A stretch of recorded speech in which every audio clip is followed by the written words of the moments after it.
You ready to do this, Stu? I am ready. Punch it, Chewie.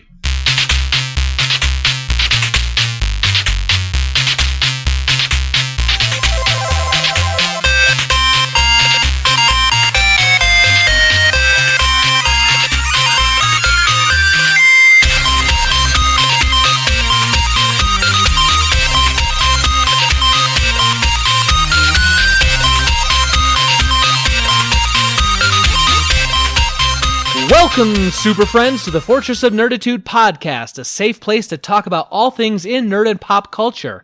I'm Spencer Stapleton, and my co-pilot is Stu Jones. I drink water. We're two nerds that just refuse to grow up. Thank you for joining us. This is episode number 90.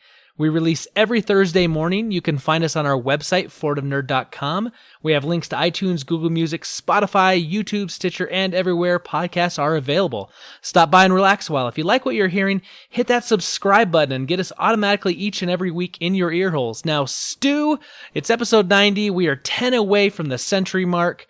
I want to let you know something. We got to be on our best behavior here in the Fortress of Nerditude tonight because we got a guest with us. We have the one and only Chelsey Capri. Chelsey, how are you? Mama Capri is here, and you guys better behave.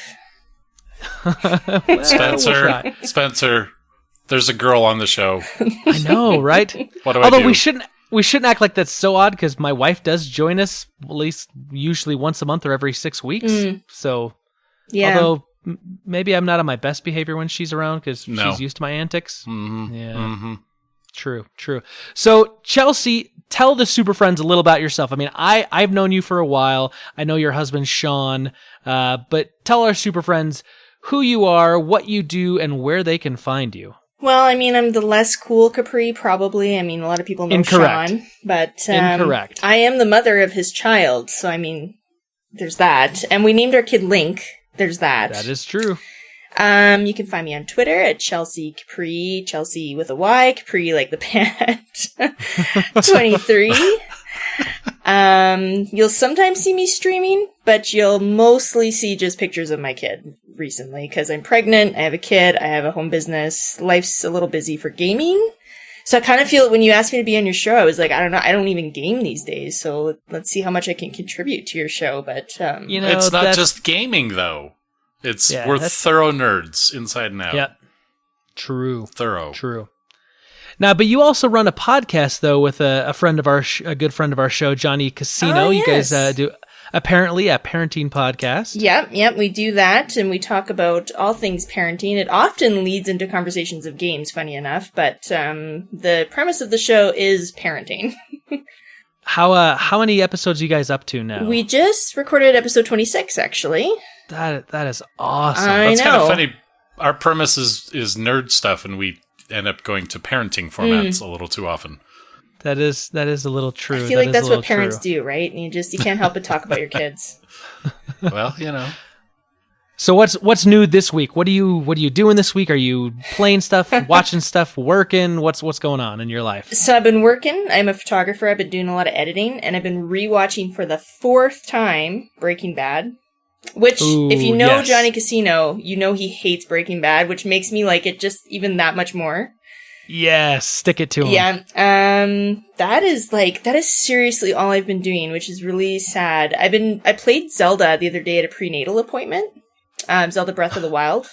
Okay. And I realized very quickly that is not a game that you can play like every 3 months for 15 minutes. Oh, no. No. Oh, no. No. I end up just wandering around and doing absolutely nothing, and then I get ticked off because I'm like, why am I playing this game? That's actually what I do when I was playing that every day anyway. I think it's not my Zelda. I don't know. Anyway. # not my Zelda. Yeah, not my Zelda. I'm honestly not doing a whole lot. I used to play Fortnite with Johnny, but those days have long passed.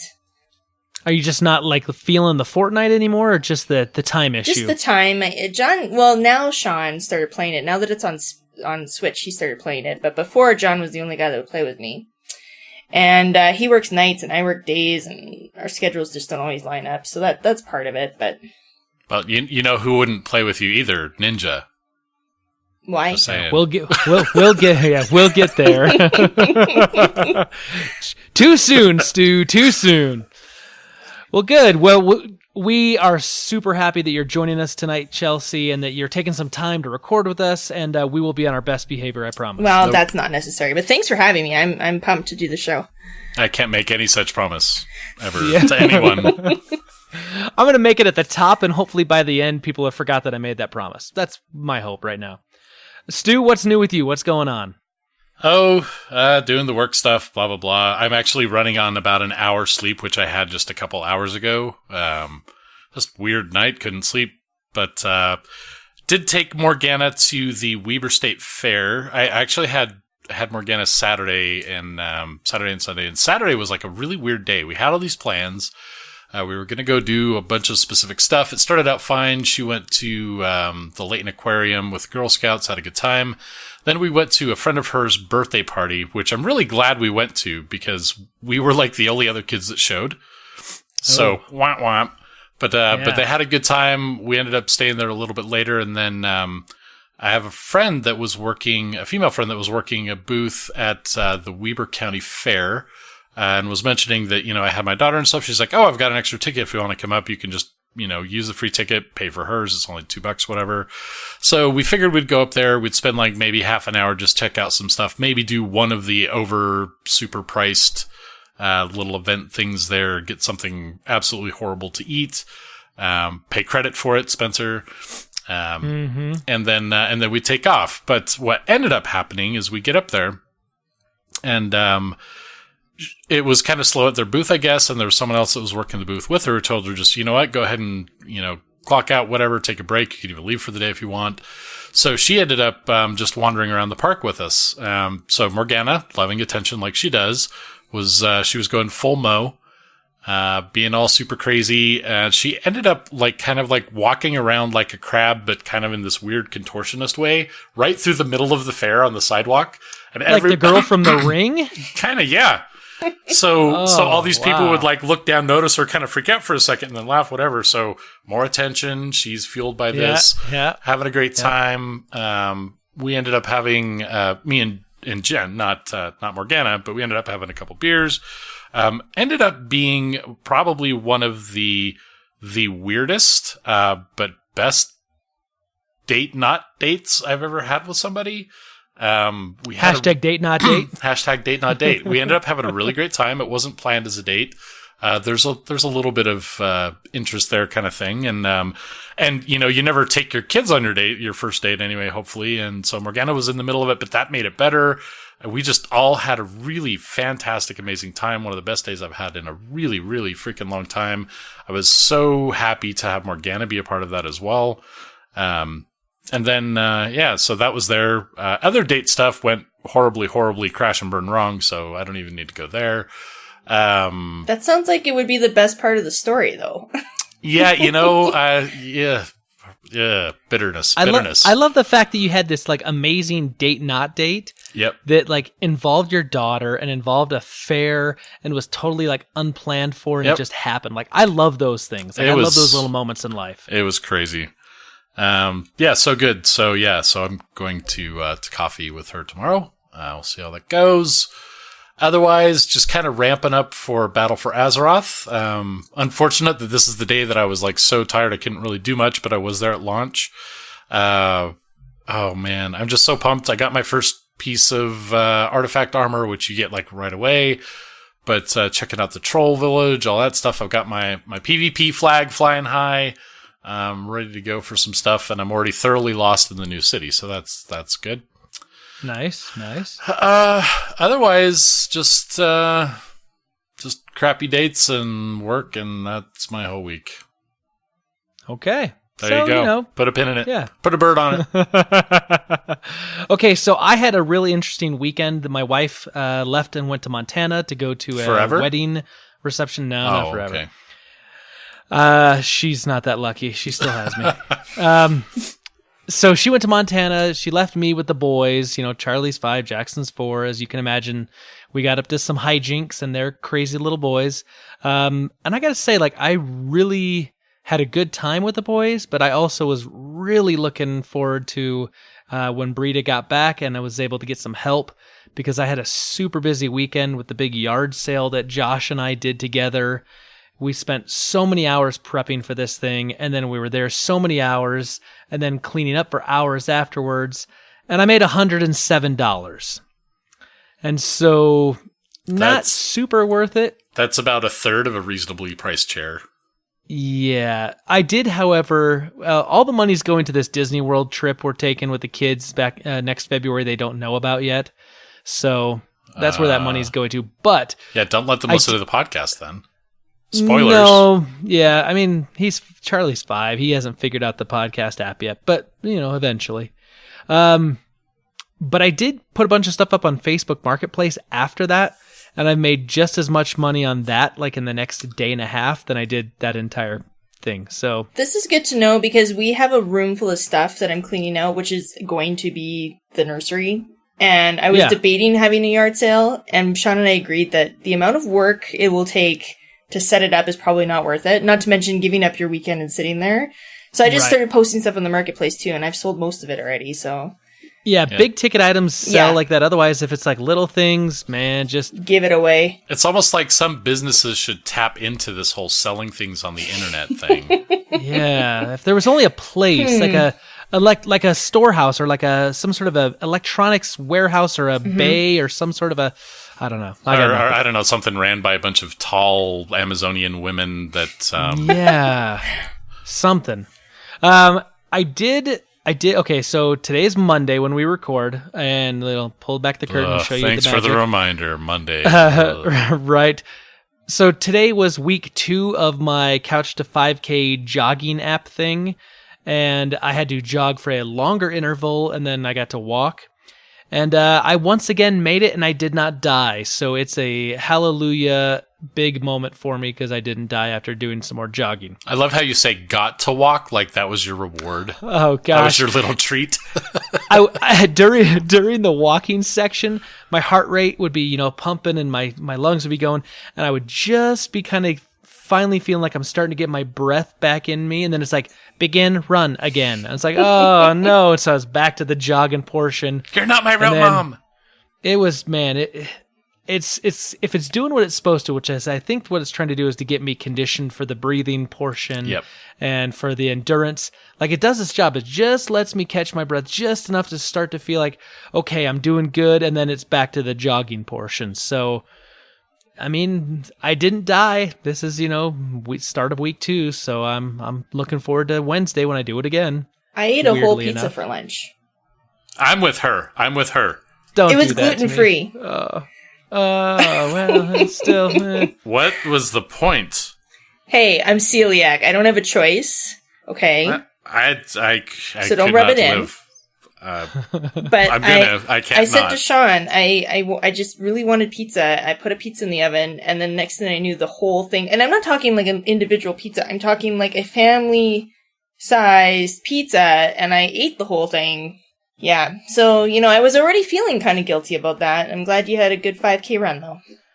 No, that it was not. Wow, Spencer, such a jerk. If it makes you feel better, I haven't had dinner yet, and I'm really starving, and pizza sounds delicious, and I know that I can't eat it, so you just tortured me, if that helps. I had pork chops for You know what? I'm gonna order Domino's and send it to Spencer's house, and we'll see how that that goes. would be so mean. I'm gonna kill you. They do gluten-free, too. I'll send one your way, too. Thanks. So the last thing is, and I wanted to share this, and Stu, this is all your fault, and I totally blame you. I downloaded World of Warcraft, and I put it on the computer again. For the first time in 6.5 years, I logged into the game, and I realized that A, my computer definitely needs a video card to play this game, and B, man, I can't re-level a lobby all the way, so I definitely am gonna have to, if I'm gonna play this thing, I'm gonna have to purchase a subscription for at least a month and like pick up one of my older characters. And I don't know, man. I think the idea here isn't to level a character all the way up. Really, no, if you can just get to 20, if you can survive that long, then you can just actually I think it's even 10. Maybe it's 15. Somewhere in there between 10 and 20, then you just start running dungeons. And there's so many people running Dungeon Finder right now, it's ridiculous. You would be able to level quick, but But I mean, boosting a character is a good idea, and you got your little Right. tutorial thing. So either way, Yep. I've got 18 characters now that I need to. Yeah, I'll play one and then I'll be burnt out by then. But I'm loving Right. it so far. So get your butt in there. It's an interesting thing going back to a video game after that long of a layoff. I mean, I've played layoff. games before where I've gone back and like replayed a game. Like I've played Final Fantasy VII a number of times, right? Yeah. I originally played it in like 1997 when it came out, and then I didn't play it again till like 2003, 2004, and then I played it again, I think, in like 2011, and I may play it again before the re-release of the remaster. But it's weird going back into a game that you haven't been in for so long and trying to figure everything out and looking around trying to figure out like, oh, what do I do to auto run again? I don't remember. Yeah. So is this a game I need to play? Because like I've always wanted to try World of Warcraft, and I've just never dove in. Now is actually the perfect time to do it with some recent changes that they made. Basically, if you're a subscriber, you get the entire game except for just the very last expansion. They also have this new system where they introduced new races, so everyone's leveling up new characters. So there's like actually a ton of people to level up in. It's probably the best time to jump into it as a new player. We actually talked about that before with how we thought maybe new players would never really come into WoW because it's been around for so long and so intimidating, Right. and you had to pay for gobs of content. You don't have to anymore, so that's So how that's much is the perfect. subscription You're the to it, test though? case. Hey, $15 a month. And that's American dollars, so it's about 37 Canadian, probably, give or take. Yes, but Probably. but we're really sorry. We're really is there like a free like trial? Like, can There I try it for a is. month? Yeah, You there can is. you can actually play as long as you want up to level 20. Oh, Which you'll at least get a sense of the graphics. You'll get a sense of the pace of the game. I mean, it's actually a pretty valuable chunk of time, and you can try out all the different classes. And I'll have to ask Sean if my computer can handle it. I mean, it's an older game, so it might be able to. they've done a couple system enhancements since though. So don't let Spencer lead you astray here. I've ignored him completely. I'm just focused on you right now. So Nice. So here's Whoa, the thing, what do Chelsey. I do? What do I do? Yeah, I'll let you know if you do play. Let me know, and I'll let you know which server I created a character on, and Stu has some characters on, and we can play because like I said, I haven't played in a long time, so I feel like I'm kind of a new player again to the game. nice. And Stu's been in it and on and off more recently than I have. So Okay, I'm in. This will be like my goal in September because August is just a write-off. We're but- starting a Fortress of Nerditude guild. That's what really needs to happen. we are. Yes, we are. good to know. starting Hey, now. I'm a partner in this, so thank you very much.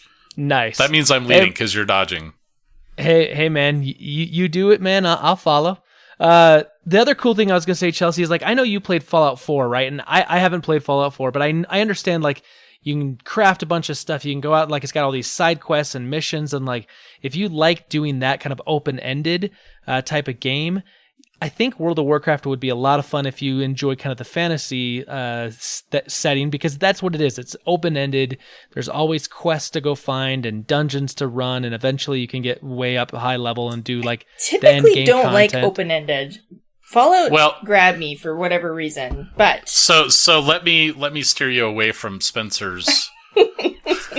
So yeah, Wah, wah, wah. it is an open world, but one of the things, one of the reasons why WoW, it's like we're sitting here competing. One of the things that made WoW successful is that it's actually more theme parky in that, yes, it's an open world and you can go anywhere, but you can also kind of let the game take the reins and point you in the directions that you need to go with quests and things True. like that. is there building So- in it? Because I do love the building part of Fallout 4. No. Okay. But No. it has the It has whatchamacallit, buildings. Very astute, Stu. It does have like crafting though. Like Yeah. you can pick a bunch of different things. Like I've in the past on characters, I've done the fishing, I've done the leatherworking, I've done the alchemy, I've done the all sorts of stuff. And so you can really kind of like dig into like specialized things. And then they've got this auction house, so you can craft items or items you find, you can put up there and sell them. Oh, I like and that. Then, and then make a gold. and or silver, I guess, but eventually you get to just everything's gold when you get higher. If you want to make money, be a gatherer. Or be a miner and an herbalist.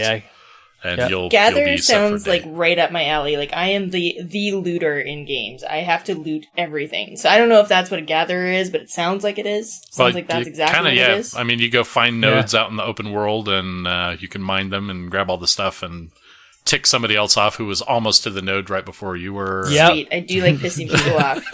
Yep. There's nothing worse than flying and you're just about to land. Opportunities to piss people off in World of Warcraft.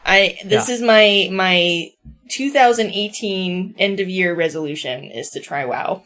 And then you can also have you have two choices between Horde and Alliance, which is really only one choice.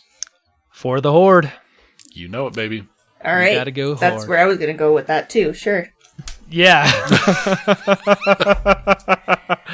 All right. Well, Stu, let's do the thing, man. What do you say? Murdering Bothans. I always have to let you know, many Bothans died to bring us this information. Rest in peace, you Bothans.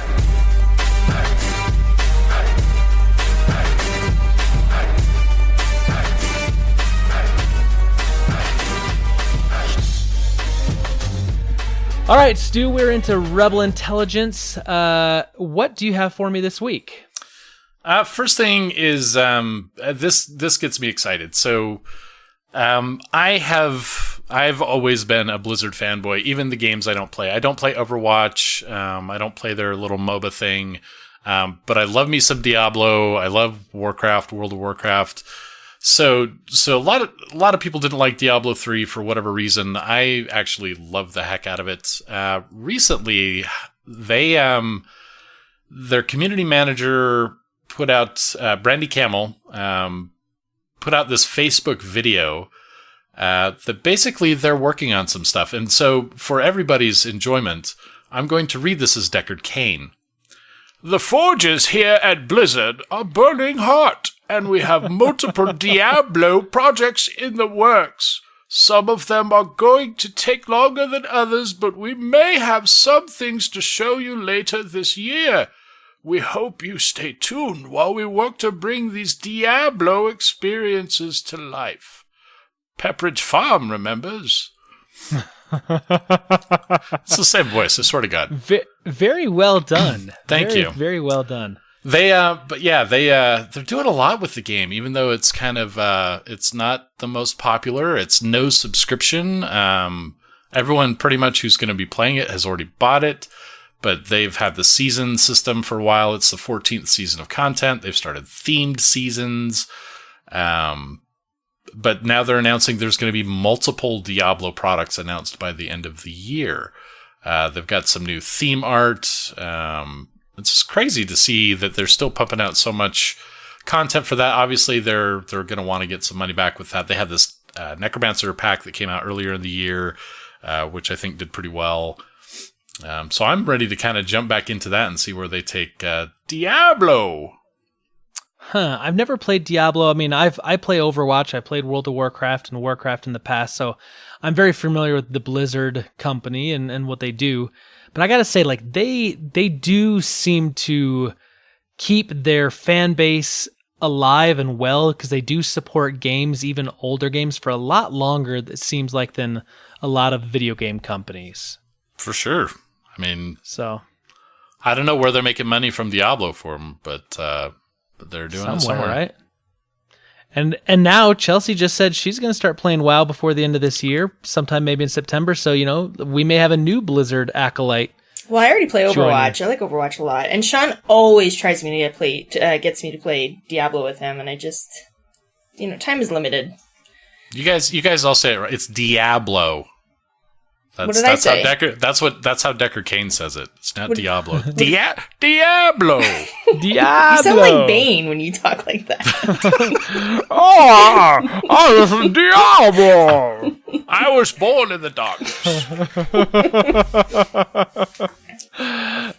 Nice. It's funny. The main character of the game is the one guy who pronounces it different from everybody else. So right.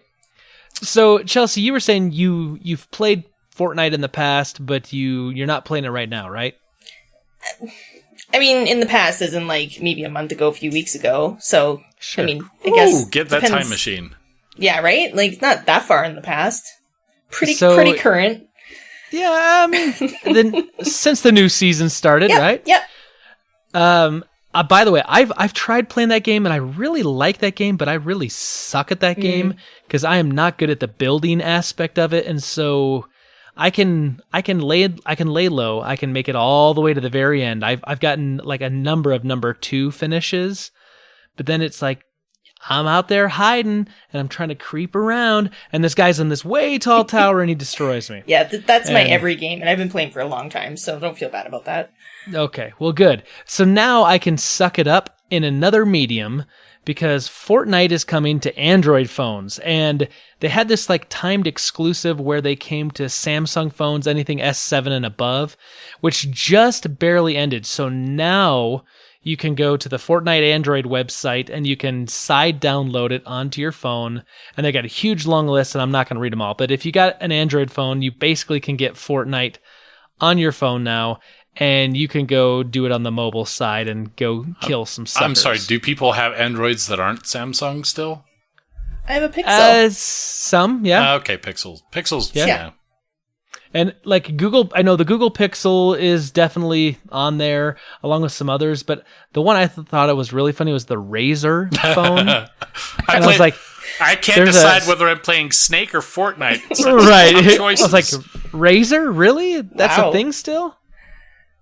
Or a Nokia 8. I mean, I know these companies are still around, but right. So anyway, the interesting thing though is that Fortnite's creator Epic is bypassing the Google Play Store entirely to do this, because apparently Google Play Store takes a 30% cut. So every time you go buy a skin or you buy the Battle Pass or you buy anything, Google Play Store gets a 30% cut. And so Epic's just basically skirting around them, saying like, no. We're not going to give you that money. I didn't even know that was possible, to be honest. I thought everything had to go through the Google Play Store. Nope. You have to change a setting. You basically have to basically enable the ability to download apps directly outside of that, and basically it's called side loading. And the scary part about that is that if you do that, you completely open your phone up. It's a complete security vulnerability, because now anyone could load anything onto that. So you really have to be careful if you're going to do that. I've done it a few times for a few things, but I don't do it a lot because I understand that if I put something bad on my phone, I got a brick. And those $1,000 bricks suck. Yeah. So those are the only bricks I build houses with, my man. Right. So you guys think you have any interest? Do you think you're going to put Fortnite on your phone and play it that way? I'll just keep playing cribbage on my phone, thanks. Nice. I like solitaire personally, but I don't like. Do you guys game on your phones? Because I don't game on my phone. I really just don't get it. I'll download like a game. That's what I have a Switch for. Well, exactly. Like, and even then, I don't play my Switch often enough. But like, I like games where it's just real quick. If I'm in a doctor's office, like. I hate even admitting this on the show, but like Candy Crush is my go-to for just some time kill. Oh, don't worry, we're not recording this. No one's gonna hear this. That's what my wife plays. She plays like the Candy Crush or the Match 3 type of games. Yeah, like I just want something quick. Like I'm Fortnite, I'm gonna need internet access, and here in Canada, that is not like we don't get the data coverage like you guys do. Like I pay for data, and I pay a lot for data. I'm not wasting it on Fortnite. Right. That's okay. The adverse is true with syrup. So we pay a lot for syrup here. You make it sound like she's out in the backyard tapping trees. Yeah, that's my side job. I don't know or judge, so... Hey, we'll hook you up. I'll send you some data, you send me some syrup. It'll be great. Done. Our maple syrup is... Yes, it really freaking is. That's true. Stu, what else you got for us? Well, speaking of our Google overlords, taking a cut of everything, for a while they were actually taking a cut of good old Mother Earth. So when you look at Google Maps and you can zoom it out and you can zoom it out and you can zoom it out forever and ever, it seems, you do actually get to a limit. And up until recently, that limit, the Earth was still kind of flat, which I don't know if you know, but 75% of us at least believe that it is not anymore. I'm not sure. Those flat-earthers are pissed. I saw a video with the guy with the plate, and he pours water on it, and he convinced me that the Earth is flat. Well, are you saying that I'm wrong? Don't you know that the world is covered in an ice wall. There's like a big wall. Yeah, yeah, it's like Game of Thrones Yeah. at the edges. Yeah. Well, somebody has convinced the executives at Google Maps that the Earth is actually round. And so now if you're on a desktop app version of Google Maps and you scroll it all the way out, suddenly it snaps into a globe so that you've actually got realistic versions of the maps. And the funny thing is, when Google Maps first came out, they did not use the, what is that called? The Mercator projection. Mercator, whatever. I'm Canadian now. I don't know. Do you guys say Mercator? I don't know. Anyway, so what would happen is at the higher longitudes of the Earth, the streets wouldn't actually even be at a perfect right angle. So it would kind of skew things. So they went to the Mercator projection, which kind of flattened it out. But yeah, it's not realistic because the Earth is round.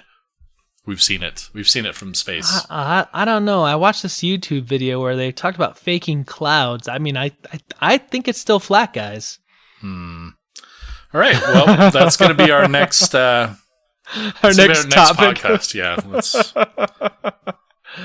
Yeah. Speaking of Earths and globes and planets and going where no man has gone before, there is this rumor, this report that the Hollywood Reporter has got the scoop on, saying that basically Chris Pine and Chris Hemsworth are not on board yet with the next upcoming Star Trek 4 movie.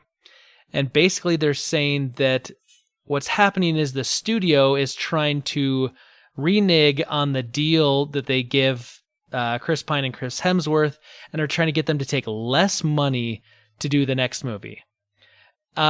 Here's my thing. How can you not do the movie with Captain Kirk? I was going to say, so there is no next movie, is what you're trying to tell us. I mean, that's right. It sounds like to me, right? I mean, unless he gets on board, are you really going to recast just his role in the fourth film in the franchise with everyone else that's been together? Unless they do a different timeline where they can use a younger, older version of him. I mean, I don't know. I honestly, I've never really truly been a Chris Pine fan. I mean, he is kind of identified as the new Kirk, and it would be weird to see someone else, but I wouldn't be horribly disappointed. Maybe it'll be like Batman, where you just won't even think about it, that every Batman every few years is different. And Spock is now Jeeves. Right. I'll put it to you this way. If Chris Pine's one of those guys that's yeah, okay, he's a good-looking guy, you've seen him around, you know the thing. But if Chris Hemsworth is supposed to be in this movie and isn't because they don't want to pony up, my wife will not be happy. Because she loves her some Chris Hemsworth. She loves Thor. Just saying. Yeah, he's not my first choice. Doesn't do it for you. No, huh? I'm more of a Bane fan myself. So you like guys in masks with Yes. I'm the popular one. Tell me Sean's got a vocoder that you can talk into. Not yet. Not yet. This Chelsey, come here. I made you a grilled cheese sandwich. Hey, it wouldn't be the voice there. It would be the sandwich that would get me, so. Oh. I did just tell you I ate a whole pizza today. Come on, guys. That true. And pork chops. Yeah, pork chops. You did say you were pregnant. Oh my gosh. We're gonna make sure that you get pizza. a path. Barbecue pork chop pizza. Sure that needs to happen. No, that could be real Spencer, good. it's awesome. You need to try it. You need to make it. You have the potbelly cooker. So what you're saying is you want me to use my pit barrel cooker to do the pork chops, slice it up, and then put it in my authentic Chicago deep dish pizza? Oh. Are you going to eat any of it, though? I'll have to not eat for 2 days beforehand, but I might have a slice. That can be, we'll call it the FON pork chop pizza.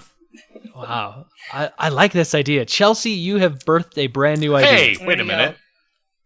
I'm giving the woman credit who said she had pizza and pork chops. We just put it together. Just put it together. Oh my, no, I'm done. I mean, she was the inspiration here. That's all I'm saying. Mm-hmm. All right, what else you got? Nothing. Stu? Nothing. All right, no fine. credit for the pizza. Okay. Yeah, that's fine. So I don't know if you've heard of this little movie studio company that kind of sprang up. Oh, what was it? About 10 years ago, called Marvel Studios. I've heard of them. Yes. They do some lesser known films such as the Iron Man series, Thor, Infinity War. I don't know, all Avengers. Blah blah blah. It's a bunch of crap you've never seen, I'm sure. No. Anyway. Not at all. So, in order to celebrate their 10th anniversary, this is like exciting. I really wish I had the time to do this. But they're going to be re-releasing all 20 MCU movies on IMAX between August 30th and September 6th.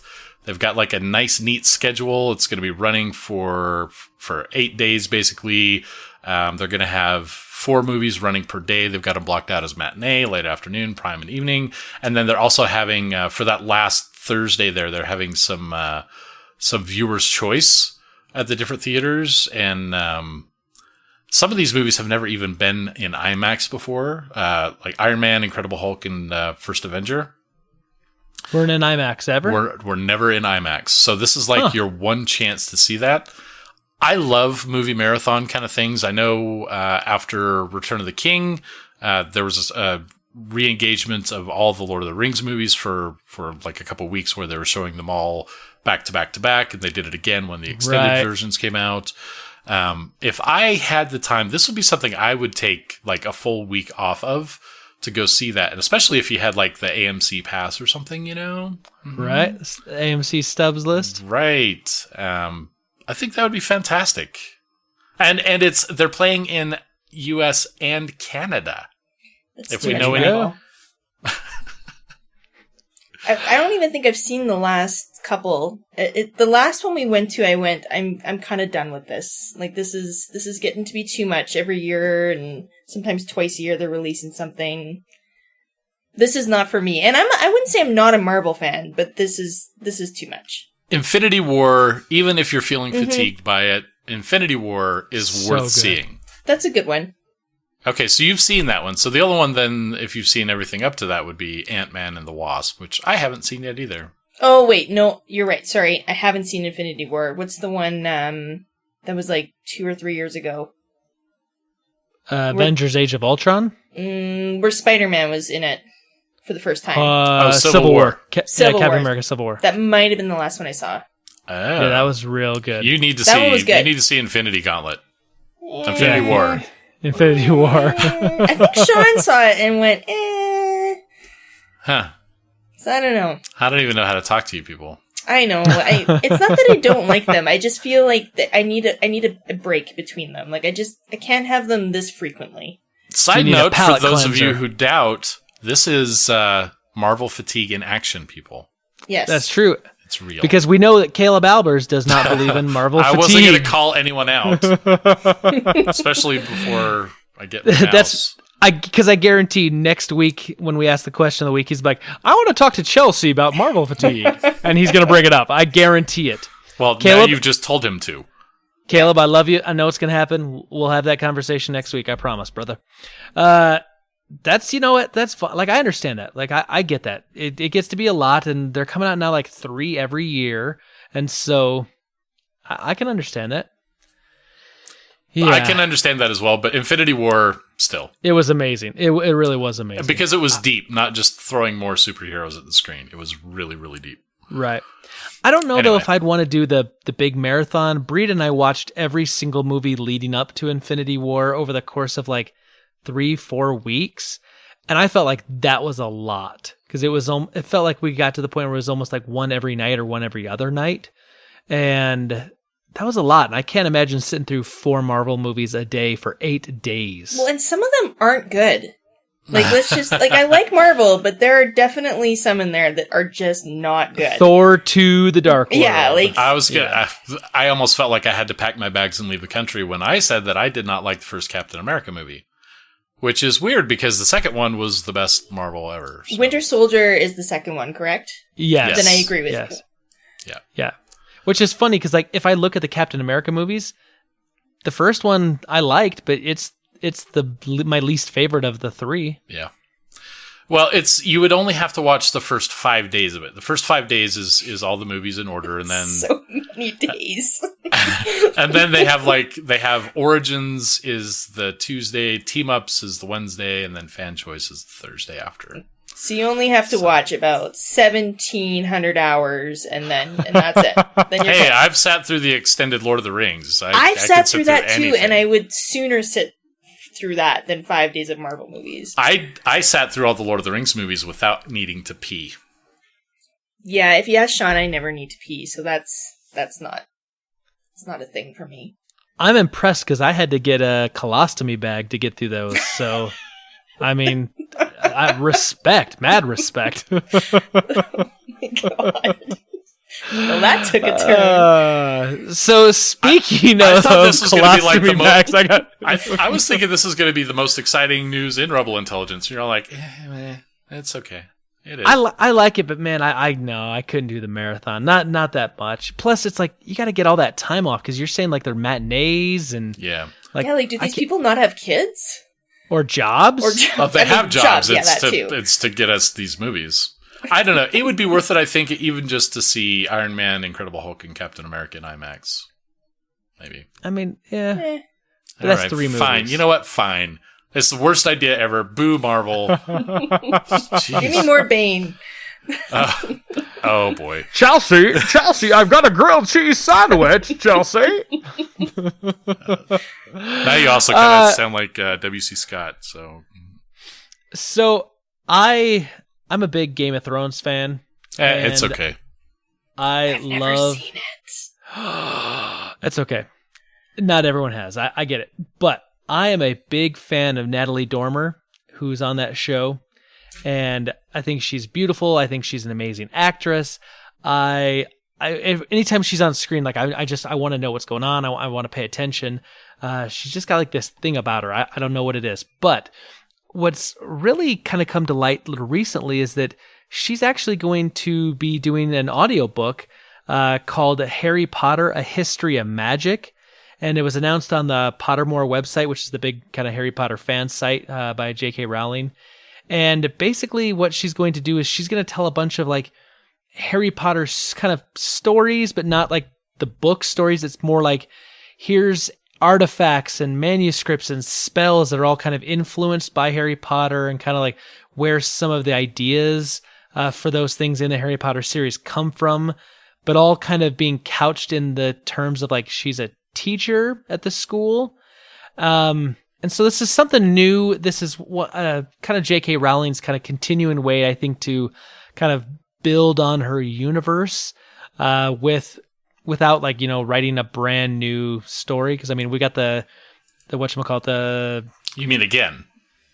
Well, yeah, but we got the Fantastic Beasts movies, right, that are coming out. Like we had the first one, and now we got the Crimes of Grindelwald that's coming out. And she's got her website, and now she's doing this audiobook, and they came out with the book version of the play that they did over in London called Harry Potter and the Cursed Child. Like she's kind of expanding upon the world without like properly writing new books in the series or just new books kind of period. And I don't know. I mean, you guys big Harry Potter fans, is this something like Natalie Dormer doing an audiobook you guys would be interested in, or am I completely on my own here? You just mentioned so much nerd culture that I am not into. I'm not into Game of Thrones. I had to look up who that was, and I agree, she's good stuff. But no, Harry Potter is not for me. Game of Thrones, I think Game of Thrones will be for me. I just haven't had a chance to watch it yet. Gotcha. Yeah, I'm kind of neutral. Mostly the Harry Potter stuff is my younger daughter's forte. I'm It's all right. When it comes out, I'm getting this audiobook. Natalie Dormer could read me the you could have phone book, and I'd be happy. See, that should be a maybe thing. Bane should do it. Triple A Auto. So Harry then goes down to his dungeon and takes his potion class. Oh my god. No, I actually even don't think that could make Harry Potter good to me, but I don't know. You may want to hear it from the real Bane first. yeah, maybe. Tom Hardy is Yeah, I'll call him. I got his number. We can make that happen. You know what? Yeah.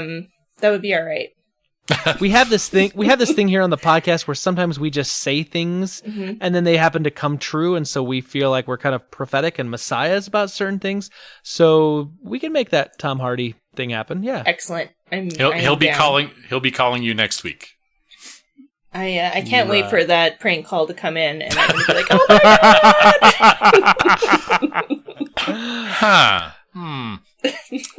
god! Well, she snooped that out real fast. Oh boy. I was born of the magic. Molded by it. Okay. All right, Stu, what do you got? Oh, lordy. Okay, so Transformers, they were the business, right? Way back when, though, there were other competing car robot franchises. GoBots, right? GoBots, And, yes. There was one other one, too. GoBots were the only one that mattered. Okay. I loved GoBots. GoBots, they had GoBots in, like, Happy Meals. I thought their cartoon was better as a kid. I loved them more, but for some reason Transformers stuck. GoBots kind of went away. Well, Transformers were more than meets the eye, and I don't know that you could say that about GoBots. Do I? Oh, man. Why do Triggered. I even? Anyway, so GoBots are back. Oh, okay. You suck. GoBots are back. They're doing, who is that? Tom Scioli. He's done like a couple alternative comics like Transformers vs. G.I. Joe. Basically, he's coming with a brand new story for GoBots. It's the first time GoBots has been published in any fashion in over 30 years. I'm so old! So 5-issue series, new comic for GoBots. It's interesting that it's going to be a comic book rather than a show, but here's hoping that there's some interest in that and brings it back, because it was more about, Transformers was good versus evil, if you will, Autobots, Decepticons. GoBots were kind of just more all kind of ingrained in people and kind of had more human stories to it, so I don't know. I liked it. Didn't Hasbro buy like the GoBot trademark or something though? Like, isn't it all together now anyway? I don't know, and I don't think there's any way that anyone could possibly ever know that. No, there's not like a way we could search something to find information. My phone is dead, so I'm out. No, it can't be done. Sorry. But so new GoBots book, 5-book thingy, whatever, coming out soon. There you go. Well, and I missed this at the San Diego Comic-Con stuff. This if I had seen this, I would have mentioned it. It was announced at San Diego Comic-Con? Yep. Oh. I missed that too. I mean, they announced so many things. It's really hard to kind of see everything. But well, look at you guys, and we missed so much at San Diego Comic-Con. Poor us getting to go there and having such a great time. Didn't go. This is ancillary creeping from the edges of the internet. Oh, okay. Well, that's different. Anyway. Yeah. We don't have a lot of money for travel in our budget. Keep those donations coming in. Right. Let's keep those phone lines lit up, everyone. Now Jerry Lee Lewis is going to take the stage and... Hey there, kids. We're going to talk. Yeah. That was Jerry Lewis, not Jerry Lee Lewis. Yeah, I know, but Hey, lady. There you go. So did you guys hear this story recently about the airport guy, like the grounds guy that like stole the airplane and like from Seattle and like took it up and was flying? Did you guys hear about that at all? Joyride. Sean literally just told me about this morning. Yeah, so I've watched some of the video and I've now they've released the audio and I listened to probably like 12 minutes of the audio. Oh my goodness. First of all, this guy sounds like exactly what you would think. Just out for a joyride. It's like he stole dad's car and he's 15 years old and he's just, having a good time. And he's talking about like, yeah, I'm just doing some maneuvers and yeah, I did something right there and I threw up a little bit and, oh man, I hope you guys aren't mad at me for throwing up in here. And so is this guy a pilot? Like, because I mean, if I went into a plane, I wouldn't know where to start. No, he worked. No. He was a maintenance worker at the airport. Yeah, crazy. But he's he on had the grounds played crew. Anyway, I'll let you go ahead. So Chelsey, you ask the question, and this is the funny thing is one of the air traffic controllers asks him at one point, says, "Are you comfortable flying?" And the guy says, "Oh hell yeah, it's a blast, man. I played video games before, so I know what I'm doing a little bit." And that was his answer. And like they show footage, and he's doing like barrel rolls, and he's doing loop de loops, and he's doing like steep dives. This is and a then commercial leveling out. aircraft. This is not. I was going to say this is like a big Piper plane, right? Like this isn't like a little prop plane. Well, no. it's a large prop plane, but like but still like 100 people or whatever. Yep. Yeah. Crazy. And so like he's like I'm watching this, and he's and they said, can you see the terrain around you? Do you have any problems with visibility? He's like, "No, man, everything's peachy keen up here. I just did a circle around Rainier. I'm gonna go I think I got some gas. I'm gonna go check out the Olympics." And he's just like super casual. And they ask him like, "Hey, can you land over here at this airport?" And he's like, "Oh man, I don't want to land there. Man, they'll give me a hard time. I don't want to hurt anyone." And I've thrown up all over in the cabin. I mean, it's just like. Well, I mean, it's good that he was, like, aware that he didn't want anyone to get injured in his joyride, I guess. That is true. I mean, he did say that multiple times, that he didn't want to go anywhere near where people are going to be, and he's just having a good time, and he was saying, like, "Man, I hope I'm not ruining your guys' day." And, of course, they're trying to figure out where he's at, what is out. They're asking him his altitude, his airspeed, and they've got pilots that are now getting on the line, trying to talk him down, see if they can get him to deploy the landing gear. And then, of course, the sad thing is that he ends up crashing the plane on a little island called Kitron Island, which is southwest of Seattle, and there is human remains that they've found, and so it's presumed that he's dead now. And no one else was injured, though? Nope. I mean, don't get me wrong. It's sad that this guy died, but I mean, he may have brought he was the only one. Well, the potential for many, many, many other people to get hurt was high here. Super high here. And so it was just this one guy, and his name is Richard Russell. If anyone's curious, he was the guy that did this. What's just so curious to me is that no flight experience. He gets in a commercial plane and is like seriously doing some like big time maneuvers. And basically he just says he's played video games and so he kind of knows what he's doing. Wow. I mean, it's kind of crazy, but then again, I think about this.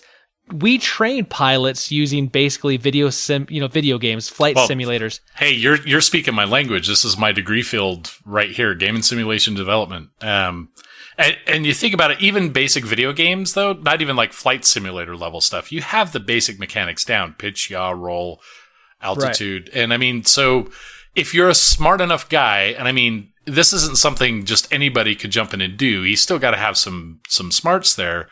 Cause you got flaps and everything else you've got to manage, but it wouldn't take a lot to get some basics down to where you could say jump in a plane, take a joyride, and then horribly crash.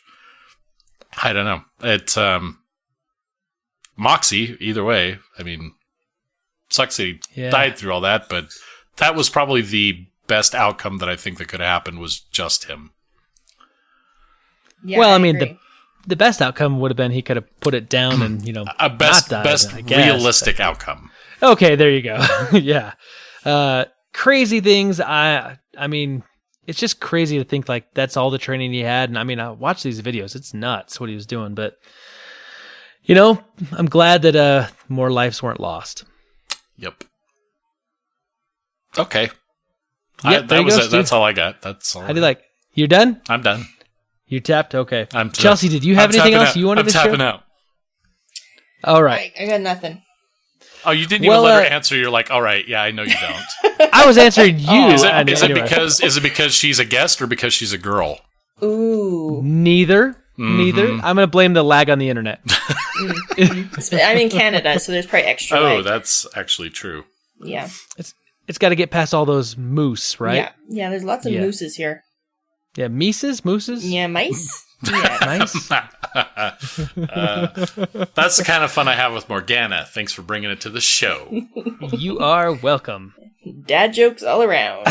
We can always bring it down to about an 8-year-old level. So last week, this is the cool thing, Chelsey, because we were talking about this earlier and we've piqued your interest. Last week, we had a whole episode about World of Warcraft, and Stu did a really great job of kind of breaking down all the different expansions and some of the major themes and some of the mechanics of that expansion and what they've done.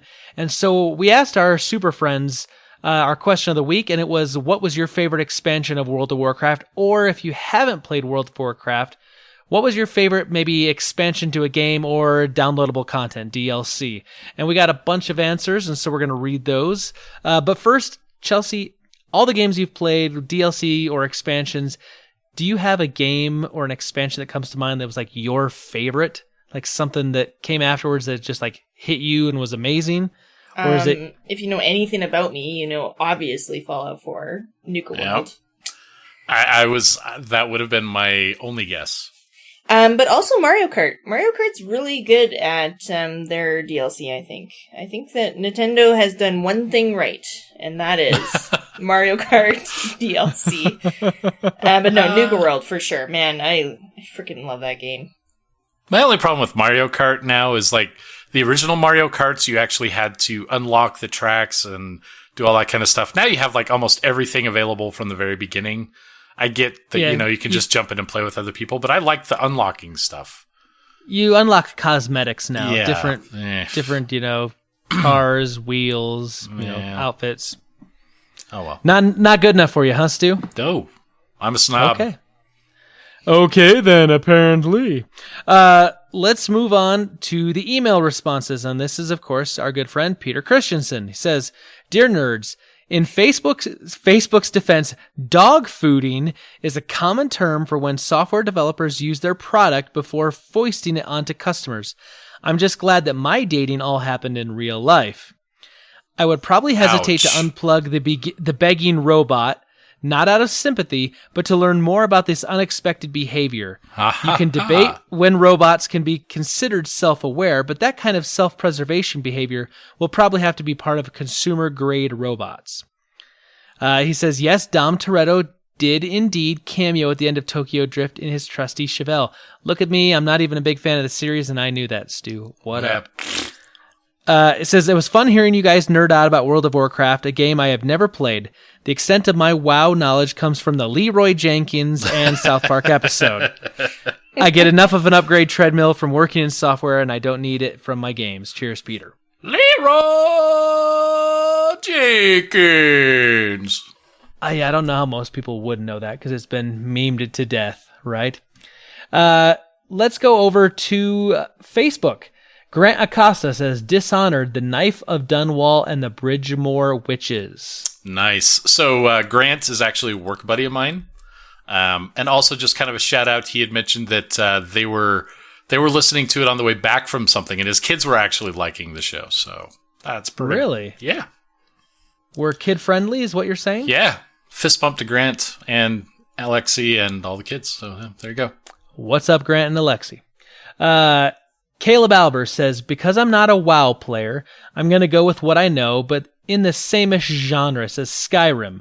There was 3 really good DLCs that were released for the game. A really fun one that added to the lore was Dragonborn. I liked how it added a whole new separate island to play on and a lot of new powers and shouts, and the story of the Solstheim kept me invested for hours. Yeah. And I love how they incorporated the cult that attacks you in the mainland to actually get you into the story. And the best part of that DLC is that you get to unlock the ability to tame and fly on a dragon. But as this was probably an unpopular opinion, my all-time favorite DLC was Hearthfire. Yay! That unlocked the ability to purchase land and build a custom home. You had the option to build an entrance and a main living space, and then the outside 3 rooms you could make to whatever you want. I always go for a storage room in the back, an armory, and an alchemist building. My character is usually a mage with a major in destructive and illusion magic and a minor in enchanting. Always a student of the College of Winterhold.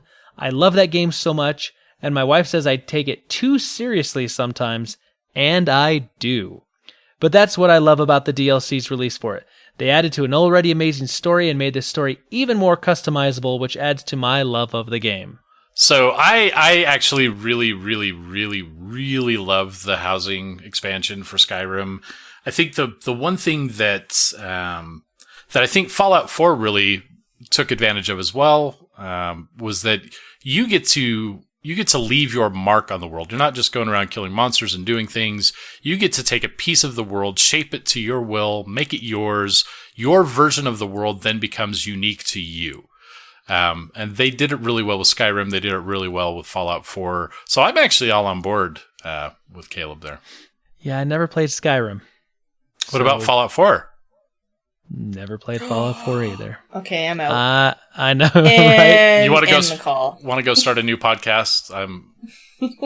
Fallout 4 only. Here's the thing: I've never played a Fallout game, but after watching after watching the E3 trailer for Fallout 76, that kind of got my interest up. That's the one.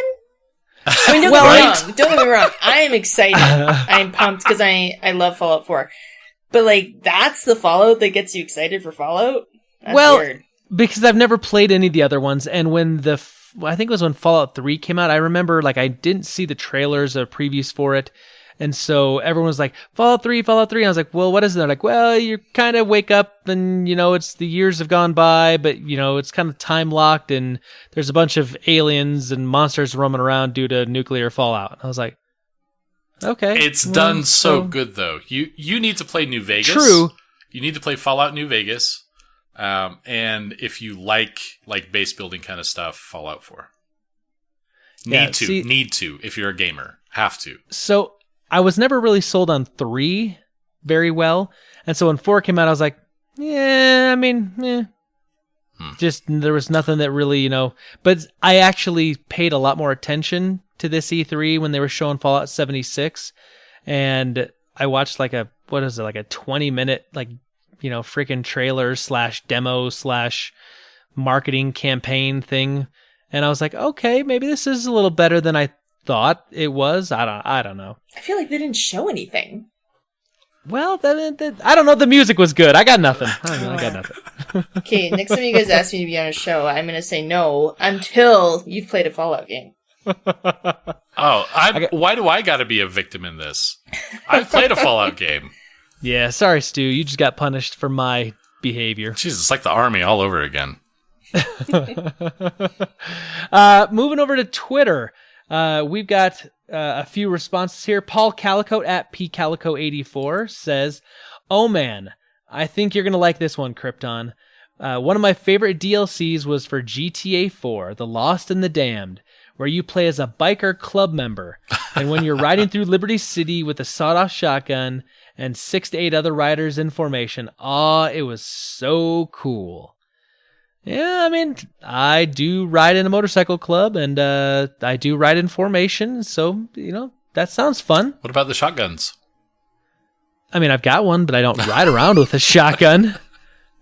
We support charities. We're not Sons of Anarchy here. Sons of Charity. Sons of Charity. You will take our money. And then, of course, there's like some 75-year-old lady that works in the bar actually named Charity, and you start to question things. Yeah, that would be a little awkward, right? Nerdish67 at dspin67 says, Red Dead Undead Nightmare, Half-Life, Opposing Force, and Blue Shift, and Forza Horizon 3 Hot Wheels DLC. Sean really liked that one, actually. The Hot Wheels DLC. The Hot Wheels? Oh, yeah, the Hot Wheels. That is so good. Mike BC at Mike BC 1985 says, the kind that, no wait, that's Lotro. How about, nope, still Lotro. Guess I'll just answer for Lotro. Mines of Moria. Nice.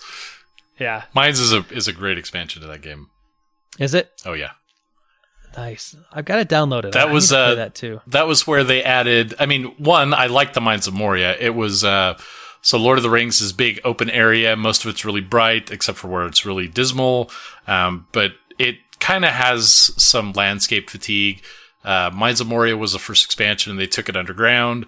They did it really well, but you also had the introduction of the legendary item system, which is still going strong as far as probably one of my favorites, alternate advancement systems. It's a great X-Pack. Patrick Novacell at Nova Beyond says, number one of all time for me was the Mass Effect 3 ending DLC. Now, it wasn't the best DLC, but man, was it definitely the most memorable. I mean, the internet won and forced BioWare to change the ending. Yep. Honorable mention to GTA 4, The Ballad of Gay Tony. Felt like an entirely new game. Huh. So yeah, we had nobody actually play WoW with an expansion suggestion there. No, the last one we have. Oh. The All Bros at the All Bros says, the Super Pack from Lego Marvel Superheroes, Black Suit Spidey, all the way. There you go. That's what the Super Friends had to say. None of them came in with a wow. So that's all right, Stu, man. Still good stuff. There you go. I still stand by Wrath of the Lich King. Yep. Legion. My favorite. Stu, our Super Friends are out there, as we just heard from a lot of them, answering the questions. How can our Super Friends help us this week? By supplying some amazing deep dish recipes that involve pork chops, potentially, or other pork products. You don't see many pork toppings on pizzas. So Ham, bacon? I have no idea what you're talking about. Would you like to recant this statement already? No. I mean, like... jeez. You want full-on chops on your pizza. I just want chops. give me chops. Okay, also, so... and if they do that, then they can also just, for a side note, give us a 5-star rating on iTunes, get us some good ratings there, get our numbers up, get us noticed on some lists, get the word out about the podcast. We know that the Super Friends love the show, and we'd like to kind of expand the Super Friend Legion. And the best way to do that is to improve our public standing, which is done best on iTunes with 5 stars. Very well done, Stu. I got pork chops on the brain now. Thanks a lot. You're welcome. Pork chop pizza. I really think we can make that happen. I love that I'm the pregnant one here, but you two are like, oh, it would be really good. Oh no, I have the soul of a pregnant woman when it comes to food. Did I mention I haven't had dinner yet? I haven't had dinner yet either. Nor sleep. 3. Well, that's where all the dinners went. Well, yeah. I'm happy one of us has had 3 dinners. So Chelsey, we've got you on the podcast here, and you said you've streamed before. You've played a lot of Fallout 4. You've done that for streaming, I know, right? Yep, that is correct. Because I remember a little while ago you were asking on Twitter, what should you stream? And it was between Fallout 4 and something else. I don't remember what it was, but I remember that my brother's like, hey, Chelsey's got to pull up. Go vote for Fallout 4 because I want to watch more Fallout 4. And I was like, all right, I can go do that. What was the other one you were So remember? The 2 I've streamed are Fallout 4 and South Park's Fractured Butthole. But I don't know if it was ever between those 2. Best opportunity to actually say the name of that game out loud. I know, right? Right. I did my best to not say it the way they wanted me to as well. But yeah, I mostly Fallout 4. Mostly Fallout 4. So let me ask you a question. Do you follow a lot of the streamers? I mean, do you watch a lot of this stuff? I'm familiar, but no, I don't. Again, time is so very limited in my life that watching other people game is not really my thing. Can I just say here, I don't even understand really how it became a thing. Where did we become as a gaming society where our greatest revenue streams are watching other people play games? I could get it to I want to watch a video of some guy beating this one part of the game or something. Yeah, because I need help. Right, but this is major media here.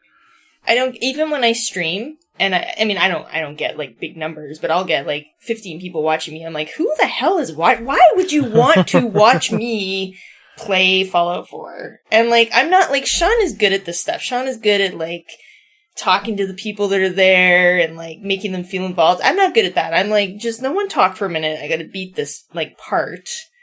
And like, sometimes I forget I'm even streaming. Like, I'm not good at the whole commentary thing like other people would be. That would maybe make it more interesting to watch. I don't know. I don't know why people watch me.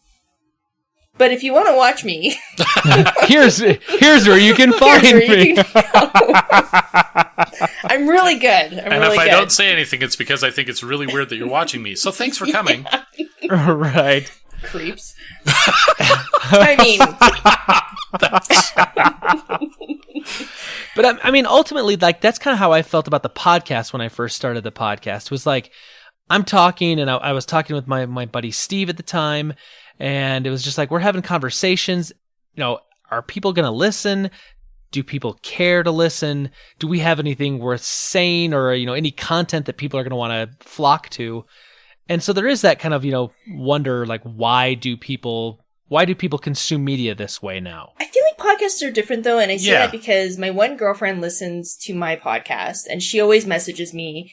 And given I have a parenting podcast, so the people that are listening to my show are basically parents. What would parenting parents? She'll say that it's nice to, even though she's not having the conversation with me, it's nice to have like that adult conversation happening when she's at home alone with her kids.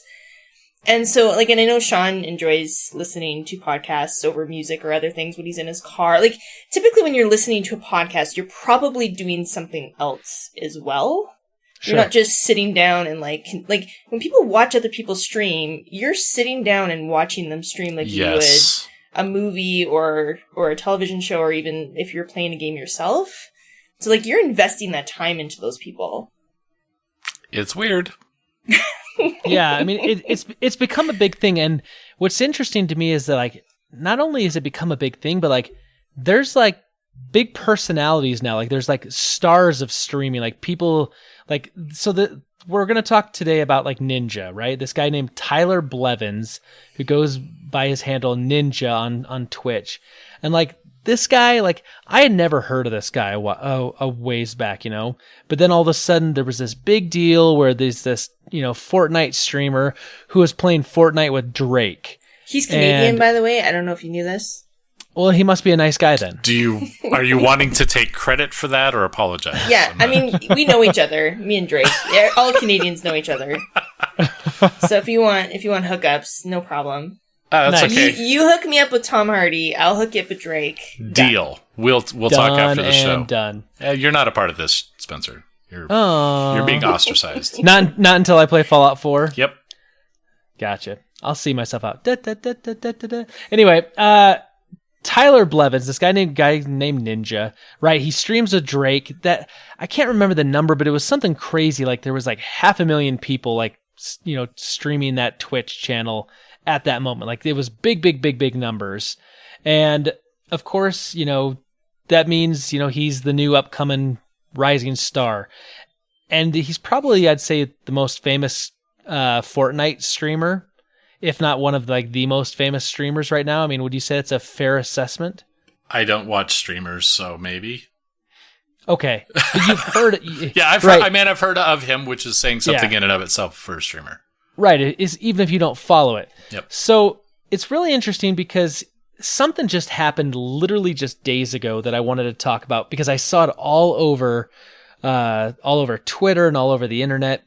He has come out and he's made a statement that he said that basically, with the fame of being a streamer and everyone watching him, that there comes a lot of scrutiny, like a lot of people looking at every little thing you do, every little thing you say on a stream. And that basically he says, if I have one conversation with one female streamer where we're playing with one another, and even if there's a hint of flirting, that's going to be taken and going to be put on every single video and clickbait forever.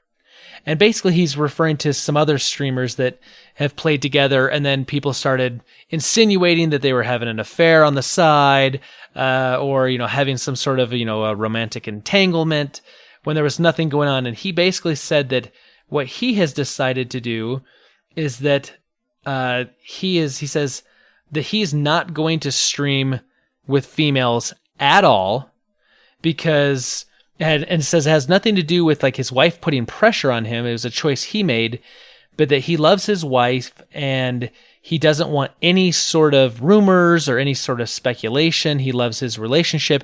He doesn't want to put her through any of the drama. And so because of that, he's just saying, bar none, blanket statement, I won't stream with women, period. Because I love my wife and because that's the decision I'm making for my marriage. And of course, he says this and the internet erupts into all sorts of craziness with people defending him, people railing against him for his statement. And I want to talk about that a little bit, see where you guys kind of fall out on this thing and maybe some of your reasoning why you're going to take one position versus the other. So Chelsey, you hear this as a female streamer, someone who is married, and your husband streams and is in kind of in the video game community and does all these things. When you hear someone say this, what do you think? Like, what does that, do for you? Like, what does that come up? That is really interesting, actually. First of all, I'm shocked that the internet is just going crazy about this, right? Like, wow. Or anything. I mean, they're usually pretty docile. Right, totally. So, okay, I can relate to it in the sense that, it's nice of him to be putting his wife first, I guess, and he says there's no pressure, but I'm sure there is more pressure than he's claiming. But I think about Sean's show, and given he doesn't have 500,000 viewers yet, but Sean, right? Yeah. And we're crossed, right up. I have a house picked out. We're neck and neck for that too. But Sean often does his show with females, right? And Sean's a friendly guy. And maybe someone would hear a conversation he had with a girl, oh my goodness, and go, that sounded flirty. I feel like it's tough for me to say because I don't think there's going to be memes and stuff made out of it, and I'm not going to be on, what is it, TMZ? Is that what the kids watch these days? I don't know. Do people watch TV anymore? Yeah, exactly. At the same time, I feel like Sean and I have a strong enough relationship where that would get to me. And I would almost be saddened by the fact that Sean is not gaming or doing his podcast with girls and kind of saying it's for my benefit. Oh. Like, I feel like I would be almost offended by, like, I don't know. It kind of makes me look bad, for one, and for two, I don't know. All around, I don't like it. Also, now, there are some good female gamers out there that he's now saying he's not ever going to game with. Right. Given we're not Drake. So, it's a tough one. Like, I get being in the public eye like that. That's gotta be tough. But I feel like when you've opened yourself up to that, you need to be the bigger person and not be so closed-minded to not want to game with females at all. So I've been sitting here since prepping for the show, and I've been dissecting like many, many different angles of it. That's what I like to do. I'm definitely a professional devil's advocate. But the one thing I hadn't really thought of was what you had just mentioned with how does that make you look as the spouse of someone doing this? Does that make you look like some oppressive warmonger that's, keeping him on a tight leash and super oppressive there?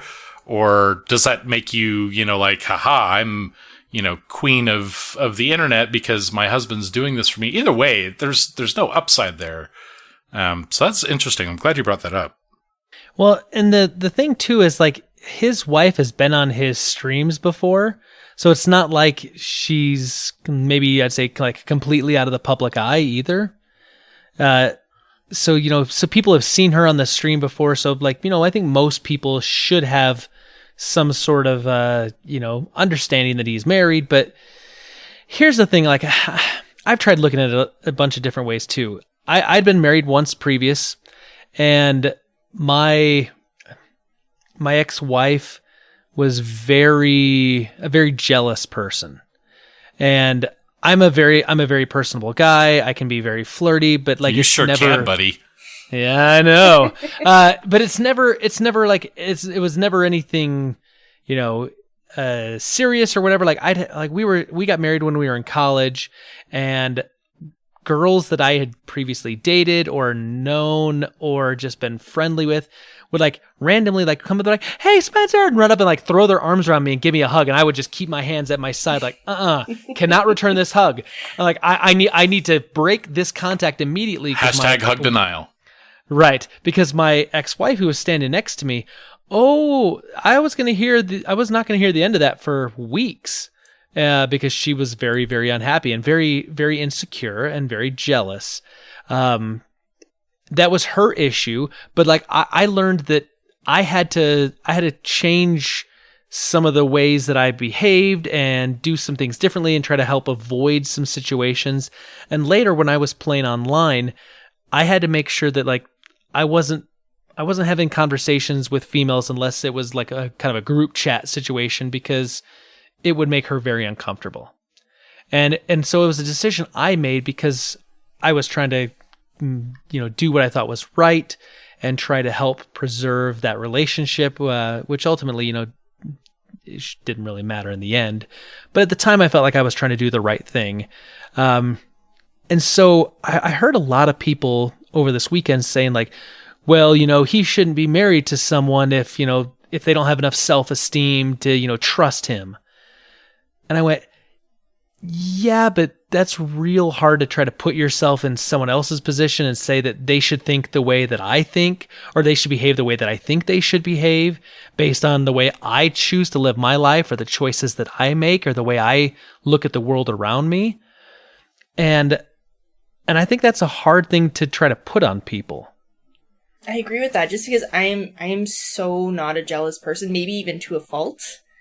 And that's where, Sean works with a lot of females. Sean does a podcast where females are involved. Like, I don't even think about it. I have so much trust in Sean, and I just don't get jealous. So it's tough for me to put myself in the shoes of someone who is different than me and is maybe a more jealous person. So yeah, good point. But now flip the script though, real quick for you, Chelsey. If you were doing, well, obviously you do a podcast with Johnny, and you're on this podcast with us tonight. Sean's at the door with a cup. Right, exactly. Probably listening. What did they say? What was that talking about? Pork chop Did pizza? I hear my name? What was that? Yeah. So like, is that like a conversation like you guys have ever had? Like, hey, be careful with who you talk to on the internet. Like, have you ever had that conversation? Because I've never had that conversation with my wife, Brita. No, like it's so just unspoken that the trust is there. Like, I even, when I started the show with John, I kind of approached Sean, like, does that bother you at all? Like, and he kind of looked at me like, why are you even asking me that? Like, of course it doesn't bother me. I'm like, I don't know. It was your friend first. And then we kind of hit it off playing Fortnite. And now we're going to do this podcast together. Like, I just want to make sure you're not weirded out by that. And that I stole your friend? Yeah, less about jealousy, more that I stole your friend. But no, like, even when I stream, most of the people that watch me are male, but I don't think it has anything to do with because I'm female. I think it's because I'm playing Fallout 4, and most of the people who want to watch someone play Fallout 4 are males. And I have one guy that watches me every week, and so Sean and I have, like, kind of made a joke out of it, because it turns out he's, like, the 16-year-old kid. Nice. And so now he watches Sean, and Sean will be like, hey, Warren says hi. So no, I think, like, him and I, it's never been an actual conversation. Like, conversations have come up, but never to that degree or that seriousness of, like, hey, we need to talk about this. We need to talk about how friendly you're being with other girls out there, or how friendly I'm being with other guys out there. Stu, let me ask you a question. You're not a streamer. I have streamed. You have streamed. I have streamed, yes. I don't get it, but I have. What you stream? Bloodborne. Okay. You've streamed before. Would you have any problem streaming with women? Not at all. Would you have any problems streaming with men? Most men, no, but there are a couple weirdos. The men that I know, probably not. No, in general, no. So something I thought of, and this is, you say you're a professional devil's advocate. Mm-hmm. Something I thought of is that I wonder, do you think that we're seeing a lot of people kind of backlashing the way he did this because he's talking about not playing with a woman, and so this gets into like feminist issues? Or do you think like this would be a big thing if he was actually homosexual and says, I'm not going to stream with men because I'm in a committed relationship with a boyfriend or a husband, and if I stream with other men, people are going to insinuate that, and then do you think the internet would blow up over that? Well, let's first address the issue of the hypocrisy of the internet for just a moment. While everyone has that podium where they are claiming that it's because of women, if it was the homosexual situation and it was his husband, everyone would just be like, "Oh, that's kind of sweet," and move on. But the female gamers issue, women in gaming in general, is a hot button topic. I think this really comes from a couple different things. One is that I think celebrity men in any industry are pretty gun shy at the moment, just because it really is easy to lose everything. The moment one person takes something out of context, whether it's valid or not, or if you actually do something, that's a whole different thing and you deserve it, whatever. But if, one person just takes something the wrong way, or someone even gets mad at you, having yourself in a position where you were actually in the same room with a woman, gives that some kind of credence, whether it happened or not. So everyone's trying to be careful of this and gun shy, and they don't want to lose their jobs or their celebrity standing, whatever the case may be. But it really does come down to women in gaming or women in tech of various things, because this is really just symptomatic of the larger picture there, where gaming is probably the most visible to people like you and I. But I work in the tech field. We cannot find enough women in tech to do the jobs that we do. Right. We need them. Maybe this is a little bit sexist, but women do bring a balance to the emotional aspect of the work. Women are more likely to be successful because they're more persistent with something, and they're more likely to find their way through things than men are. Men do have a privileged, position where we just assume that everything's going to work out, where women have to work at it, and that gives them actually a better skill set, in my opinion. But I think this really, really comes down to two things. One being the primary stance that I think that you've kind of championed a little bit, Spencer, and that he's making a value-based decision in the interest of his marriage and doing what he feels is right. That has a couple slices to it. It's not technically discrimination because he's not employing anybody, but he is making money from streaming, so that could have some legalities involved. But that's really for him to work out and figure out. For the internet mob mentality, though, I actually disagree with that. And I'm grateful that he has the values that he does, and if he feels he wants to make a strong stand, regardless of what that is, regardless of my own personal morals, I applaud that. I applaud somebody with that position doing something effective in that regard. But I think the thing that's getting lost here, especially as the father of two daughters, it is hard enough for women to find a place in gaming or to find a place in tech. And I think this has the potential to have this outcome of suppressing women in streaming specifically, and maybe more generally gaming, that other people would use Ninja's example to kind of, have some precedent for why it may be okay to keep girls out of their streaming. And this could potentially have some pretty big backlash for girl gamers who are trying to break it into streaming, that may have those personable skills, that may be really kick-ass gamers. But now they're kind of being kept out of, some popular streams.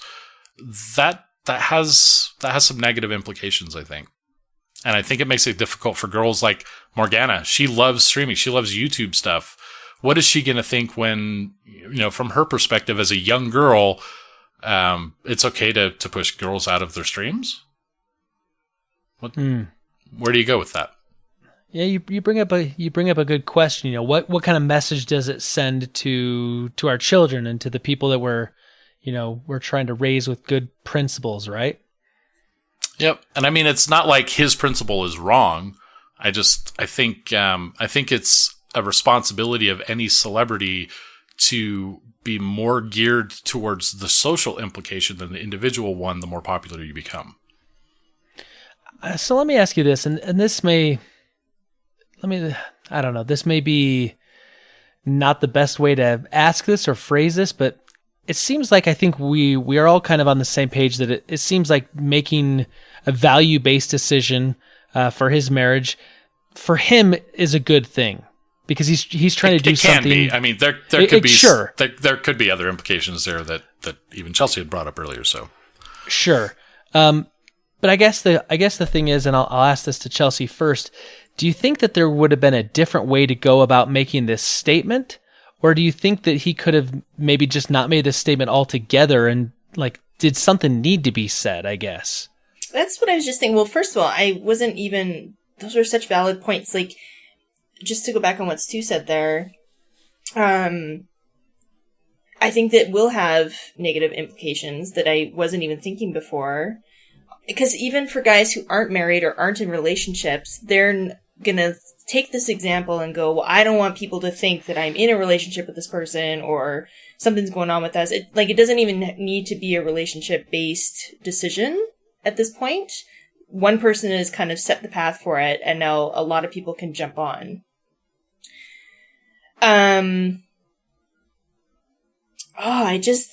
This is such a tough one for me because I think that family should always come first. I'm a big believer in your family should be the first thing that comes before anything. But I think that this is going to be something that other people do. I do think that he could have approached this differently. And like you said, I don't know if anything needed to be said. Would anyone have noticed that no, he wasn't streaming with female gamers? There's not a ton of female gamers out there, especially those that stream that I know of. I'm not big in the streamer world. So would anyone have noticed if he just didn't stream with females and didn't ever say anything about it? And if someone ever said something to him, then maybe he could have said, you know what, it's not on purpose. I just, it's just something that I don't do, or it's just never come up or whatever. I think probably someone would have called him out on it because this is the internet and everyone dissects everything. And, it's like, oh, Chelsey, I heard on the podcast that you said that you ate a pork chop and a pizza, and so you must like pork chop pizzas, but you didn't say anything about mushrooms on your pizza, so you must hate mushrooms. That means you must hate forests where they grow. I do hate mushrooms, funny enough, so I mean... And next thing you know, you're killing baby trees for fun. For fun guy. Yeah. Oh, Stu, I see what you did there. But I mean, could that not... Because you even brought up if he was a homosexual and he had a boyfriend or whatever, and would it have been different? What does it even matter, straight or gay? Right. Maybe it comes up that he's flirting with a guy now on his show, and that's this huge thing with his wife. And I'm going to start a rumor. So why does it have to be female based? If you're really worried about your relationship with your wife and rumors and this and that, does it have to be the fact that you could have been flirting with a female, or you could have been flirting with a guy? Right. Yeah. Anyone could make any conjecture they want to. Exactly. It's the internet. So there's one other point that actually just kind of came to me here. So as we're sitting here talking about this, and I had mentioned that there's being gun shy towards potential repercussions of situations that may not even occur. We've mentioned before that on the show that it would be important, because of all this backlash and everything that's going on, that studios and things like that need to get behind actors that are falsely accused or that have upstanding morals and are doing the right thing. This really kind of removes that potential to do the right thing here, because instead of saying, hey, I am an adult male, I encourage women in gaming, I'm going to welcome them on my stream, and I'm going to act appropriately and actually do so in every situation, and use that as an example for people to follow, and to use that as an example of how to deal with the mob mentality when people do overreact to everything. Because really what we need people to stand up for those good choices and to be able to say, internet, you need to calm the heck down. That's taken away here. Instead, he goes behind the idea that he's doing this for his wife, which is great, but I think it would be more important for him to include girl gamers, make the right choices, and make that visible, and make that the more valuable, moral of whatever comes out of this.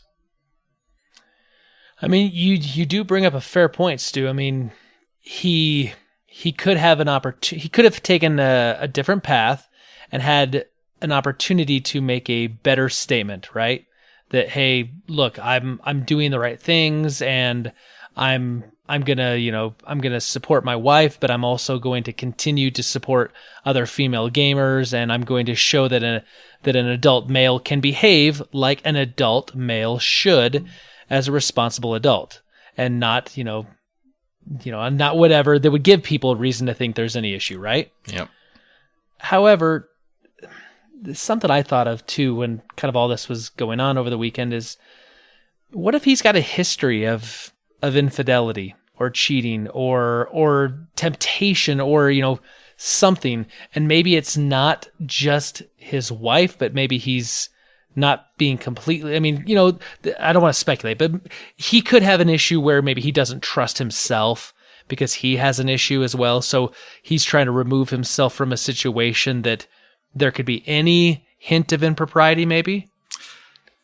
You may not like this answer, but in that case, I don't think he should put himself in the position to begin with, to basically cut out the female population of gamers from streaming because of his past mistakes. If he can't get past that and behave as an appropriate adult, then that's really on him. And I think he should, kind of get out of the situation to begin with. But he's not streaming in person with these people anyway. I was going to just say that. Like, it's not like they're sitting next to each other playing games. They're possibly in different parts of the world.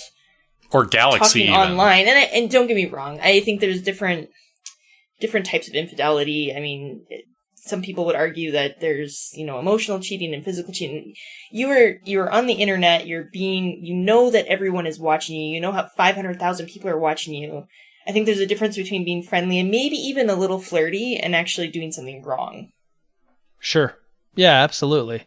It's this just interesting thing because I can see so many different sides of this, and it's one of these things where I don't think there's necessarily a right and a wrong, because I think that he made a choice that he felt was the right choice for him, and at the end of the day, like, that's all we can do for ourselves is try to make the best choices we can for what makes sense to us.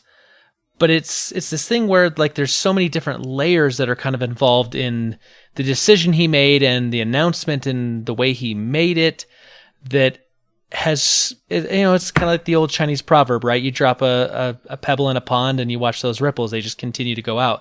There's just so many things that this kind of like touches on and resonates with for a lot of different people that it's, what is the right answer here? Is there a right answer? But saying that it's right for him, I feel like that's a bit of a slippery slope, because at the end of the day, you can go, well, I'm applying for this assistant position. I'm a female, you're a male. Ooh, I can't hire you because, my wife's a little jealous, and so I gotta hire a male assistant. And then suddenly, like, that would not go in the workforce. That would not be legal. Legally, you can't not hire someone because they're male or female. Right. And I get that this is different. Yeah. This is streaming, but I mean, I feel like it could easily just be a slippery slope. And any metric that you go, I mean, my example personally was like the bakers that wouldn't sell the wedding cake to the gay couple. Right. That was definitely based around personal morals, but it was done in an oppressive and hateful way. I don't necessarily think this was hateful. but it definitely could be unintentionally oppressive, and it can have an impact to other people. So I don't think that gives him the right to just make that decision without at least considering those things. I mean, it's his decision to make. I mean, he's got the right to make whatever decision he wants, but without repercussion or without, accepting those consequences of whatever may come. Right. Yeah. Yeah. It's just a very interesting kind of conversation that kind of came out over the weekend. I saw a lot of conversations going on, and I wanted to kind of talk about it a little bit more and hear from other people and get some different opinions and perspectives, because it seemed like all I heard was two perspectives on the whole thing all weekend. And I feel like there's a lot of different ways to look at this thing and kind of, think about it, right? I mean, Chelsey brought up some things that like I wouldn't have thought about. You were saying like how that would make his wife feel. And that's why we had Chelsey on the show. Right. It's almost like I'm a female gamer. Weird. Streamed a time or two. Yeah. It was my idea. True. So anyway, our question of the week is going to be this to our super friends. We want to put this out. So, we've kind of talked about, some of the things that have been going on. We've been thinking about some of the issues surrounding this. And we want to know on this whole, Ninja's announcement that he's not going to stream with, female gamers. Where do you stand on this issue? Are you for this? Are you against this? Why? Like, what's your rationale? What's your reasoning? And we want to hear from you. You can answer us at all the normal places. You can get us on our email, which is fortofnerd@gmail.com. You can reach us on Facebook, which is facebook.com/fortofnerd. On Twitter, we're at fortofnerd. Or you can, once again, Stu can beg you to leave us a voicemail, and that's 801-477-7687. Sorry. So Stu, go ahead. Do a little begging, do a little groveling. That seemed to work last time. No, I want pork pizza. Call if you like. I mean, it's awesome, but it is the only way to get your voice actually on the show, except for actually co-hosting with us. So that is true. Chelsey, I am so glad that you were able to join us tonight. This was a lot of fun. Once again, tell everyone where they can find you, where they can catch you when you do stream, where your podcast is at, all that good stuff. Oh man, on the spot. Johnny always does this part. That's why it's called Johnny on the spot. On Twitter, you can find me at Chelsey Capri 23. That's Chelsey with a Y. Capri like the Sean. 23 the number. My podcast is apparently a parenting podcast. It can be found on iTunes and Google. And I honestly don't know where I stream because Sean sets it up for me. So if you want to see me stream, follow me on Twitter because I always post it there. You won't be on Ninja's streaming. I know, right? That's the one place they shouldn't look. I gotta just take it off my bucket list now. Too bad. You know what you should do? You should stream a little World of Warcraft when you get into it. You know what? I will. I yeah. definitely. I'm actually excited about this, and I was just saying how I want a new game, and nothing is pulling me in. So maybe this is it. It's such a coincidence that they did all these new player quality of life improvements just like in the last couple of weeks. So it was because they knew Chelsey was coming. Quick question for you. Do you guys play as female or male characters when you can choose? Ooh, good question. I'll let Stu go first. About 90% of my roster is male. I don't need to be my own eye candy, but every once in a while it's nice, I guess. I always have like one or two females on my roster. I don't know. It is what it is. Actually, the funny thing is I actually play female characters in any game that I'm playing with my daughter. Just to kind of disconnect that. Mm-hmm. Yeah, I like that. That's kind of cool. I'd say in WoW, most of mine are men, just because I always kind of feel like, and actually most all video games, I feel like when I play a video game and I can kind of customize the main character, I try to find a way to make that character kind of embody more of me in the game. And so it'd be a little disingenuous to be like, hey, I'm a chick now, because that's not who I am. But that being said, I have played female characters. So World of Warcraft, Someone's I've had offended. a couple. When I play Destiny, I usually create all 3 classes, and one of them I make a female. Right. So the funny thing is as you were talking, I hadn't really realized why I don't. I realized what I do, and that is I usually pick large, burly characters because I like larger characters, especially in WoW, have more character detail to them. The armor just looks more bad A. So that's really the biggest reason why I don't play female characters is that they're smaller and they don't have that, big broad shoulder with kick butt armor all over kind of thing. That's really most of it for me. Well, Spencer, if you do ever play Fallout 4, which I really do hope you do, Sean played as the male character, I played as a female, and the voiceover for the female, apparently, I didn't watch Sean play the male, but he watched me play female and played the male himself, and he says that the girl voice acting is like 1,000 times better, and he wished he played as the girl because it actually made the game better for him to watch. Who was that's that? good to know. That's actually, she's, I'm going to have to... Very popular. Yeah, hold on. So you can make yourself some eye candy there when you play Fallout 4. So here's the other thing, and this is purely like I get the weird glance occasionally, is that there's been times where I've created like a female character in World of Warcraft back in the day, and how to put this? Sometimes in video games, occasionally this happens, female characters don't always get like the best armor. It's like their armor only covers just their nether regions, whereas barely. like the male, barely. Whereas the male armor covers like everything. Like you can't even tell there's like a dude under there. That's just for air conditioning. Yeah, right. And so like I'm like, okay, I got this new outfit. It's a higher stats. It gives me more defense, so I want to wear this.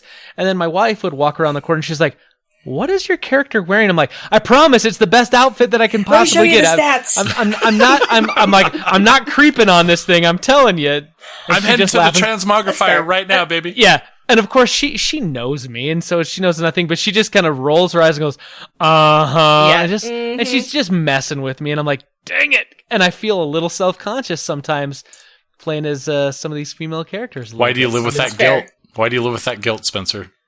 Well, I don't anymore. I mean, because I haven't played in such a long time. But now I'm thinking, you know what? Chelsea's going to jump in. She's going to play a male. I'm going to play a female in WoW. And, we'll just go quest together and I'll feel weird and she'll feel fine. There you go. All right, super friends. Well, you know how to reach us, and you can find us at all those usual places. And you can find Chelsey on Twitter, on her stream, and on her podcast. Stu, Chelsey, thank you for doing this again. This has been a lot of fun. I'm glad we had a chance to hang out tonight in the Fortress of Nerditude. Absolutely. And Thanks for having me. Yeah, it was very, Anytime. very, very, very good to meet you, and this was fun for me as well. Well, from all of us here at the Fortress of Nerditude to all of you, wherever you may be out there, may the Force be with you. Always.